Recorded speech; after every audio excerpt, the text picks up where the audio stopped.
What if I told you that the Mongols, an unstoppable force that had reduced empires to ash and left rulers trembling in their thrones, once found themselves challenged not by another ruthless warlord, but by a woman? A woman who refused to be confined by the silks of the palace or the quiet obedience expected of her. She was no figurehead, no puppet queen. She was a sovereign in her own right, armored, astride a warhorse, sword flashing in the sun, commanding warriors who followed her not because of her title, but because of her unmatched courage.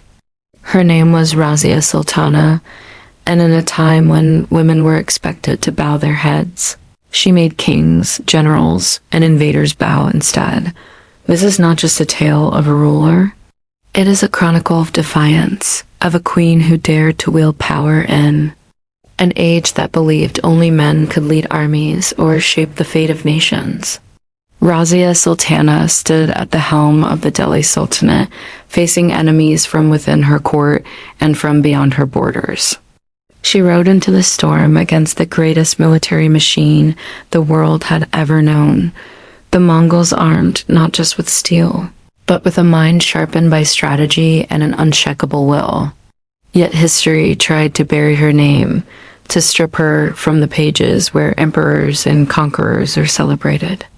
By the end of this journey, you will see why her story survived whispers, why it defies time, and why her legacy still speaks fiercely to us today. Now, you might be thinking, a female sultan? In the 13th century? Surely that's a legend? But history, in all its stubbornness, delights in shattering expectations. In an age when women were cloaked in invisibility, their voices confined to the walls of harems and their fates decided by fathers and husbands, Razia Sultana rewrote the script. She did not merely sit on the throne as a symbolic ruler, she ruled. She made decisions that shaped the destiny of one of the most powerful empires in South Asia. Ministers who thought they could manipulate her soon discovered that her wit was as sharp as any blade, and her vision for her empire reached far beyond the gilded gates of the palace. While most queens of her era were painted into the margins of history, Razia claimed the center of the canvas. She expanded her realm's influence, strengthened its defenses, and fostered trade and culture at a time when her male counterparts, especially her own brothers, were tangled in petty rivalries, indulgent pleasures, or schemes for personal gain. Razia saw the bigger picture. She understood that a crown was not a jeweled ornament, but a burden of responsibility, and she carried it with the confidence of a warrior who had faced the clamor of the battlefield and the whisper of court conspiracies alike. Hers was not the reign of a passive monarch, but of a leader who dared to push her empire forward while the rest of the world told her to stand still. But here's where the story takes a turn most rulers, male or female, would never dare. Razia didn't inherit her crown as a token of royal bloodline or a pawn in palace politics. She earned it in the only currency that mattered to her subjects: loyalty, respect, and results. While the nobles in her court schemed and whispered in perfumed halls, dismissing her as a novelty, she was out in the streets, speaking to merchants, listening to soldiers, and winning over farmers whose lives the aristocrats barely acknowledged. She built her power not on the fragile scaffolding of noble approval, but on the unshakable foundation of the people's trust. And then, the storm everyone feared arrived: the Mongols. These were not raiders you could bribe with gold or turn away with polite diplomacy. They were the wolves of the steppe, the scourge of kingdoms from China to the Middle East. Lesser rulers locked their gates, prayed to their gods, and hoped to be overlooked. But Razia, she stepped forward. No hiding behind palace walls, no bargaining for survival. Instead, she made a move so bold, so dangerous, that it would etch her name into history, an act that defied not only the Mongols, but the very expectations of what a ruler, let alone a woman, could do. But power, no matter how brilliantly earned, always demands a price, and Razia was about to pay it. For all her political genius and battlefield skill, she was still human. One decision, one gamble, on a person she believed she could trust, would change everything. It wasn't a reckless choice, it was the kind of calculated risk every ruler must take when the stakes are high.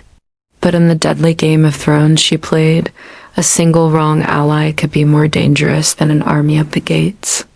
And this time, her judgment would open a crack in the foundation of her rule. Through that crack seeped poison whispers in the court, secret letters, loyalties shifting like desert sands. And when the betrayal finally surfaced, it came not as a loud clash of swords, but as a quiet, devastating blow from someone close enough to know exactly where to strike. That's why you won't find her story neatly packaged in most school textbooks. It's a tale that doesn't fit the sanitized narrative of history. It's messy, human, and brutal. And the way it unfolded reveals more about the dangers of leadership and the price of breaking the rules than most historians are willing to admit. Before we uncover the shocking end of Razia's reign, hit that subscribe button. Why? Because history isn't just about dates and dead people. It's about the untold stories that change how we see power. And trust me, you don't want to miss what comes next. Here's something history refuses to let fade. One day, a high-ranking nobleman, rich, arrogant, and certain of his untouchable status, stood accused of corruption. Most rulers in her position would have looked the other way, fearing the backlash of punishing someone so deeply rooted in the political machinery. But not Razia. When the man defiantly protested, "I'm too important to punish," she didn't flinch, didn't bargain, didn't soften her tone. She looked him in the eye and delivered a line that still echoes across the centuries. Justice has no favorites. In that moment, she reminded everyone cord-curious soldier and citizen alike that the throne did not exist to protect privilege, but to defend truth, and that principle was not bound by religion, gender, or creed. Muslim, Hindu, Christian, or atheist didn't matter. To Razia, fairness was the foundation of stability, the pillar without which an empire rotted from within. She understood a truth that many leaders past and present forget. The moment justice bends for the powerful, the cracks in the empire begin to widen. Because injustice, once allowed to grow, does not remain in the shadows. It spreads like a sickness, weakening armies, breaking trust, and eroding the very walls that once seemed unshakable. And when that happens, even the mightiest empires fall. Now, here's where the story turns cold and electric. The Mongols were not like any enemy the Delhi Sultanate had faced before. They were the human embodiment of a storm. They swept across the known world with terrifying speed, crushing kingdoms and erasing cities as if they had never existed. Their reputation alone could break an army before the first arrow was loosed.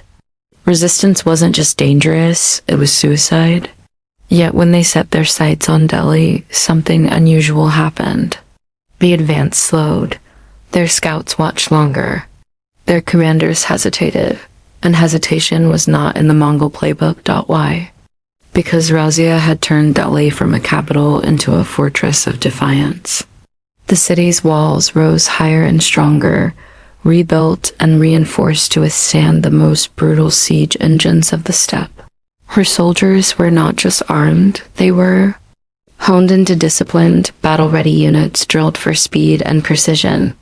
But stone walls and sharp steel weren't her only weapons. She had something far more dangerous, a strategy so unexpected that it unnerved even the Mongols. A plan that didn't just aim to survive their attack, but to break their confidence. And when it was finally unleashed, it proved that Delhi's ruler was not merely defending her throne, she was hunting her enemies. In the end, the Mongols, the terror of continents, were not the ones who brought Razia down. Her deadliest enemies walked the polished floors of her own court, wore the silks of supposed allies, and spoke the language of loyalty even as they plotted her fall. These were men who smiled in her presence, bowed to her crown, and swore on their honor to protect her rule, only to spend their nights conspiring in shadows. They feared her strength as much as they resented her defiance of tradition, and together, they became a force more insidious than any foreign army. The blow that ended her reign did not come with the roar of battle, or the clang of steel. It came in whispers and silence, in the quiet turning away of those she had trusted most. When the final moment arrived, it was not a sword that claimed her life, but the absence of voices that should have defended her. No outcry, no rallying cry from the walls of Delhi, just the stillness of a court that watched their queen fall, as if her absence were a foregone conclusion. And that silence, more than any blade, is what buried her legacy for centuries. So was Razia Sultana a hero in armor, defying the currents of her age, a cautionary tale of brilliance undone by betrayal? Or living proof that history often hides its most revolutionary figures in the shadows, hoping we forget them? The truth is, she was all three and more. She was a leader who dared to be different when conformity meant safety. She was a ruler whose ideals outlasted her reign. And she was a woman who stood tall in a world determined to keep her on her knees.